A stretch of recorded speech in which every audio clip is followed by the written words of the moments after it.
Hello everyone, welcome to मेन्यूअर weekly current affairs. So guys, as per the daily basis जो हम newspaper से daily basis पे current affairs prepare करते हैं 12 PM को, सो उसी के बेसिस पे यहाँ पे वीकली करंट अफेयर्स को फॉर यू गाइज आप लोगों के लिए एमसीक्यू फॉर्मेट में टॉप 15 क्वेश्चंस को लेके आया हूं। आज हम डिस्कस करेंगे इस वीडियो में top 15 question from the first week of the Jan month. Okay, so Jan month से जो हम लास्ट वीक में पूरा कवर किए हैं ऑन अ डेली बेसिस, उसी से रिलेट करके एंड सम एडिशनल इन्फॉर्मेशन के साथ यहाँ पे प्रैक्टिस करेंगे। फर्स्ट ट्राई करो आप आंसर करने का फ्रॉम योर एंड। फर्स्ट इस बेसिस पे प्रिपेयर करो यहाँ पे कि आप पहले आपका आंसर नोट करो एंड देन सी अगर से आपका आंसर करेक्ट है दैट इज फाइन, अगर से नहीं है तो फिर after that I will explain. Okay guys, so one by one we will see. Okay, so those who are planning to appear the law entrance, MBA entrance, test exams, government exams, BBA, hotel management, BEd and SSC, तो ये जो questions यहाँ पे हम discuss करेंगे that is a very beneficial आपके upcoming exams के लिए। Okay guys, and special current affairs के लिए आप इंक्वायर कर सकते हो 8828581455 पे, एंड क्लासरूम प्रोग्राम्स के लिए आप इंक्वायर कर सकते हो for Borivali, Vasai and Dadar sector. Don't forget to subscribe, क्योंकि एवरीडे 12 PM को हम डिस्कस करते हैं daily current affairs the Hindu से, एंड वीकली आपको मिल जाता है weekly current affairs top important 15 question जो कि हाईली एक्सपेक्टेड होगा आपके एग्जाम्स के लिए।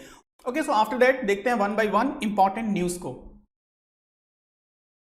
तो first question is which Asian country recently unveiled its national security policy. So important question है वीकली करंट अफेयर्स से। Sri Lanka, Pakistan, Afghanistan and Bangladesh. What is the name of the nation which unveiled the national security policy. So देखो, India point of view से important होता है। अगर कोई neighbouring country में भी कुछ नया इनिशिएटिव है, न्यू प्रोग्राम है, न्यू टेक्नोलॉजी है, तो वो भी इंपॉर्टेंट रहेगा एग्जाम्स के लिए। तो जिसका राइट आंसर है Pakistan. And what is it? Pakistan cabinet endorsed the country first ever national security policy, which is known as the NCP, which emphasized that economic progress should be at the center of the national security. So economic progress को भी यहाँ पे काफी importance दिया गया। तो just remember, एक marks के लिए पॉसिबिलिटी है तो रिमेंबर रखो कि national security policy it's related to the Pakistan. That's it. Now see the next question. KSLV second Nuri rocket is the first domestically produced space launch vehicles of which country? Okay, so science and technology point of view से काफी important है। Simply बस remembers रखो कि ये जो KSLV second नूरी rocket है कौन से कंट्री से बिलोंग करता है, और ज्यादा कुछ यहां से डिटेल्स में नहीं आएगा।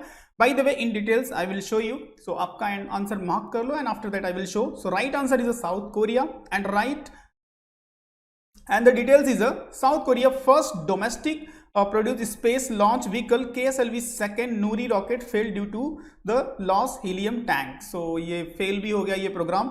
अब देखो इसके कुछ अचीवमेंट भी है, वो देख लो। All the 3 stage of the rockets work, taking it to the height of 700 kilometers, वो वहां तक गया।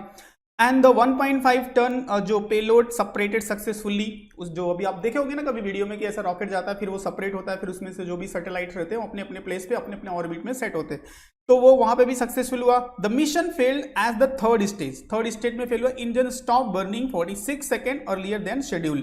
ओके, तो उसके पहले से ही वो स्टार्ट हो गया और इस बेसिस पे ये फेल हो गया। बट बाय द वे, कौन से कंट्री से बिलोंग करता है बस ये रिमेंबर्स रखो, अपने एग्जाम्स के लिए यही इंपॉर्टेंट है। Now see the next one. Financial stability report CR is flagship report release by which institutions. कौन सा इंस्टीट्यूशन इसको रिलीज करता है? नीति आयोग, इंपॉर्टेंट क्वेश्चन है, वन लाइनर के लिए। Reserve bank of India, world bank and Asian development. ये सारे ऑर्गेनाइजेशन इंपॉर्टेंट है, नोट करके रख लो, वन बाय वन सबसे रिलेट करके आप स्टडी कर लेना। Okay, so what is the name of the institution? So right answer is the reserve bank of India. And a financial stability report FCR is a half yearly report released by the Reserve Bank of India. Okay, just remember this is only important for your exam point of view. Next one is which country is the new member of the BRICS New Development Bank, which is known as the NDB. So is it Italy, Egypt, Israel and Bangladesh? What is the name of that bank which is the new member of New Development Bank which is established by the BRICS? BRICS, it means stand for Brazil, Russia, India, China and South Africa. Okay, so these nation is the founder of this bank and this bank was founded in 2015. So what is the name of the new country which is the new member of it? So right answer is Egypt, because international organizations and international जो financial institutions है उस point of view से काफी important है। So BRICS is a new development bank and NDB announced the that will be the Egypt is its new member। ठीक है, NDB was established by the BRICS nation। कौन कौन से nation है? Brazil, Russia, India, China, South Africa. In this 2015 Egypt is the fourth new member admitted into NDB after Bangladesh, United Arab Emirates and Uruguay. तो ये previously ये other country भी इसको join कर चुके हैं. Okay, so and Marcos Trenjo is the president of NDB. So ये सब सारे static additional information थे जो आप remembers रख सकते हो. ये सब भी important है. Which is the India first indigenously developed receptor binding domain RBD protein subunit covaxin for the COVID-19. So this question is related to the new vaccine for the COVID-19. So Covovax TM, Novavax, DiviVax and Serovax TM. Okay, so जो भी new vaccines हैं वो exams के लिए high possible हो सकते हैं. So right answer is the Covovax TM and here see the some additional information. First, India first indigenously developed receptor binding domain RBD protein subunit vaccine for the COVID-19 Covovax TM, and basically it's developed by the Biological E Limited. This is a very important point. Okay, so just remember the name of the institution which developed it. Biological E Limited. That's it. यही important है आपके exams के लिए. Next one is a what is the existing annual income limit for the identification of the economically weaker section EWS? Recently issue जो चल रहा है doctors लोगों का पीजी में एडमिशन को लेकर के, अभी यहाँ पे सुप्रीम कोर्ट ने सेंट्रल गवर्नमेंट से एफिडेविट मांगा था कि ऑन द विच बेसिस, क्या लॉजिकल पॉइंट है इसका कि जिस बेसिस पे आपने ये 8 लाख का एनुअल इनकम जो डिफाइन किया है आपने, ये किस बेसिस पे किया है, तो उसको लेकर के काफी हियरिंग चल रही है सुप्रीम कोर्ट में भी. अभी लास्ट जैन के फर्स्ट वीक में काफी कुछ देखने को मिला. सो उसी से रिलेट करके ये क्वेश्चन है. 6 lakh, 8 lakh, 9 lakh, 10 lakh. So right answer is 8 lakh. India government ने डिफाइन किया है कि इफ एनी फैमिली, किसी फैमिली की इनकम अगर से जो जनरल कैटेगरी में आते हैं उनकी 8 लाख से कम है या फिर 8 लाख तक है तो they will be the eligible to get the benefit of EWS quota. Okay, तो यही न्यूज में, ज्यादा कुछ यहाँ पे है नहीं, काफी कुछ न्यूज में चल रहा है एंड उसी से रिलेट करके ये क्वेश्चन मैंने आपको फॉर्म कर दिया. Bye the way article 15 and article 16 मैंने डेली बेसिस पे बहुत सारी बात मैंने डेली बेसिस पे एक्सप्लेन किया है, तो इससे हाईली पॉसिबल हो सकता है कि एग्जाम में क्वेश्चंस आए. Now see the next question is what is the theme of declare for the DRDO Day 2021? Okay, so important question है. Aatmanirbhar Bharat, export, critical defence technology, strength and science. So जो DRDO day पे ये theme declare किया गया, that is important because DRDO is a important organisation of the India and its headquarter is in New Delhi. Okay, so New Delhi में headquarter है. G Satish Reddy is the chairman. ये सब सारे information और remembers रखो. So right answer is export. Okay, so DRDO observe the 63rd foundation day of its establishment January 1, 2021 and DRDO was establish in 1958. This is also important. 1958 में इसको establish किया गया था. Its headquarter is in New Delhi and 10 laboratories to enhance the research work in a defence sector. ठीक है, तो export याद रखो. G Satish Reddy is the chairman of the DRDO. Next one, INSCOG is the forum set up by which country to monitor the genome sequencing and variation of COVID strains. जो COVID का जो ये new variant आते हैं ना उसके लिए what is the name of the country? So USA, Russia, India and UK. What is the name of the country to monitor the genome sequencing and variation of the COVID strains? So right answer will be the India. Okay, so just remember Union Health Minister of India set up the Indian SARS-CoV-2 Genomic Consortium 2020 to monitor the genome sequencing and variant of the COVID strains. जो कि ये Covid के और भी इसके जो new variant आएंगे उसकी स्टडी के लिए basically.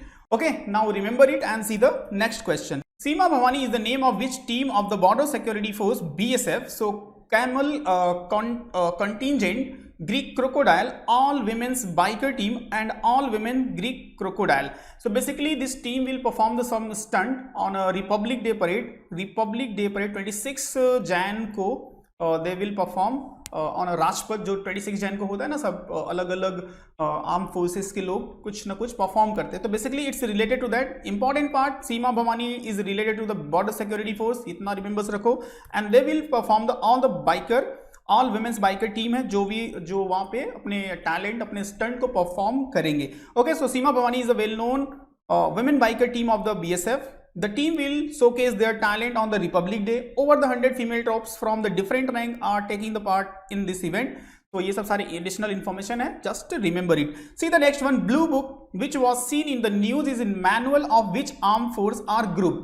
So blue book is related to which armed force? Central Reserve Police Force, Special Protection Group, National Security Guard, Indian Coast Guard. Okay, so अभी recently news में था, that's why it is a part of here. So I think आपको थोड़ा सा पता होना चाहिए कि blue book is related to what. और भी additional information है, I will explain, don't worry. So right answer is a Special Protection Group, and see here, blue book is the name of the manual of special protection group SPG. देखो basically है क्या कि अभी recently जो PM का Conway था जो जा रहा था पंजाब में, तो वहां पे रोड साइड से उनको रुकना पड़ा। ओके, तो जो एसपीजी होती है ना, स्पेशल प्रोटेक्शन ग्रुप, उसके पास एक पूरा ब्लू बुक होता है जिसपे सारे टाइम टू टाइम कहाँ पे किस टाइप की सिक्योरिटी प्रोवाइड करनी है और सारे इवेंट लिखे होते हैं। तो बेसिकली यहाँ पे थोड़ी सी जो सिक्योरिटी लैप्स हुआ है पीएम के सिक्योरिटी में, तो उसी को लेकर के ये काफी न्यूज में रहा है 2-3 डेज से। ओके, तो उसी से मैंने यहाँ पे एक क्वेश्चन फॉर्म किया है आपके अवेयरनेस के लिए, तो एटलीस्ट ब्लू बुक आपको पता हो। सो blue book specially SPG use करती है पूरे सिक्योरिटी इवेंट को नोट करने के लिए। Okay, so just remember it and C the next question. Which of the following day is observed on World Day of War Orphans 2022? So it's 3rd Jan, 4th Jan, 5 Jan and 6 Jan. So basically important day is a very very important. So जो भी month wise, week wise important day आते हैं उसको try करो cover करने का before your exam. ठीक है, so right answer is the 6th Jan observed as a World Day of Orphans 2022, and World Day of War Orphan is a mark on the 6th Jan to create the awareness about the plight of children who have lost their parent due to conflict. So ऐसे जो जहाँ पे conflicts होते हैं country to country, बहुत सारे ऐसे places होते हैं जहाँ पे parents या फिर पूरी community खत्म हो जाती है बट बच्चे होते हैं, तो उनके टेक केयर के लिए basically this day is observe कि पूरी वर्ल्ड कम्युनिटी क्या इनिशिएटिव ले सकती है। बेसिकली कमेमोरेशन ऐसे डे को special scheme, special programs launch किए जाते हैं, एंड वर्ल्ड लेवल पे अगर से कोई इनिशिएटिव लेना है so they will take it. Okay, so basically just remember 6 Jan is observe as a world day of war orphans. Okay, so see the next one. Which of the following state of India become the first LPG enable and smoke free state of the country? So it is a Himachal Pradesh, Uttar Pradesh, Uttarakhand and Punjab. What is the name of the state? Government scheme से काफी important है, LPG free, and it's come under the Ujjwala scheme. So right answer is the Himachal Pradesh. And see, Himachal Pradesh become the first LPG enable also smoke free state. The milestone was achieved due to the Ujjwala scheme and Grihini Suvidha Yojana by the center. So Ujjwala scheme, when it was started, so just remember 2016 it was started, and the Grihini Suvidha scheme was introduced to assist the women of the rural area. Okay, so two three important things है. Name of the state remembers रखो because this is the first, and जहाँ पे भी first हो जाता है ना वो काफी important हो जाता है, and it's related to the Ujjwala scheme. So Ujjwala scheme when it was started 2016. Okay, so ये 2-3 important fact है, just remember it. See the next one. Recently who is the following get first ever Guinness World Record in numerology? Okay, so जो numerology एक बोलते हैं ना ज्योतिष type का, जो एक नंबर सिस्टम को देख करके जो फ्यूचर्स बताते हैं फिर आपके बारे में बताते हैं, basically it's related to that. तो JP Dutta, JC Chaudhary, BT Sharma, RP Doshi. Okay, so what is the right answer? एक गिनीज बुक से है और ये पर्सन रिलेटेड है इंडिया से. So because of that this questions may be possible to come in your exam. Okay, क्योंकि इंडियन पर्सनालिटी से रिलेटेड है, right? So see the right answer is a JP Chaudhary, and here you can see India one of the top numerologist JC Chaudhary has achieved the first ever Guinness World Record in numerology, and the first world record of 2022 by educating about the ancient science of around 6,000 participants. So that's why it is a part of the news, and he made the new record. So remember rakho because this person is related to India. Now see the next one is a recently who is appointed as a brand endorser of Bank of Baroda. So important जो brand ambassador type के होते हैं, एक brand ambassador होता है जो किसी particular product के लिए उनको शोकेस किया जाता है, एंड कुछ होते हैं जो ब्रांड को प्रमोट करते हैं, they will call basically marketing purpose, so they call the endorser. So यहाँ पे अपॉइंट किया गया है. So what is the name of the person? PV Sindhu, Shafali Verma, Sania Mirza, Mary Kom. Okay, so these are the sport personality, very well known sport personality. So just remember right answer is Shafali Verma, and state owned Bank of Baroda has signed the cricketer Sefali Verma as its brand endorser. Okay, so remembers रखो, important है आपके exams के लिए. Next and the last one, Indian social worker Sindhu Tai Sapkal who has passed away recently was fondly referred as. So basically उनको किस नाम से किस वे में जाना जाता था? Women of peace, iron lady of India, lions of Maratha and mother of orphans. So किस निक नेम बोल सकते हैं या किस वे में उनको जाना जाता था, ये इंपॉर्टेंट है। सो काफी इंपॉर्टेंट पर्सनालिटी थे। ऑबिचुरी सेक्शन से ये क्वेश्चन की पॉसिबिलिटी है, हाई पॉसिबिलिटी है। So just remember she was known as a mother of orphans. Okay, and here you can see is there. Picture से आप रिकॉग्नाइज कर सकते हो। बहुत सारे इनके मोटिवेशनल वीडियो हैं यूट्यूब पे, अगर आप ने कभी देखा होगा तो आप इजिली इनको रिकॉग्नाइज कर सकते हो। बहुत इंपॉर्टेंट पर्सनालिटी थे। She also receive the last year Padmashri award and well known personality है। इनको माई या फिर मदर, माँ, जो भी बोल सकते हैं, इस नाम से जाने जाते थे। बहुत इन्होंने हेल्प की है ऑर्फेंस पीपल के लिए। And here you can see adopted the close to 2000 orphans. So you can imagine कितना कुछ इन्होंने कंट्रीब्यूट किया सोसाइटी के लिए। सो जस्ट रिमेंबर रखो, ऑब्वियसली सेक्शन से इंपॉर्टेंट है गाइज।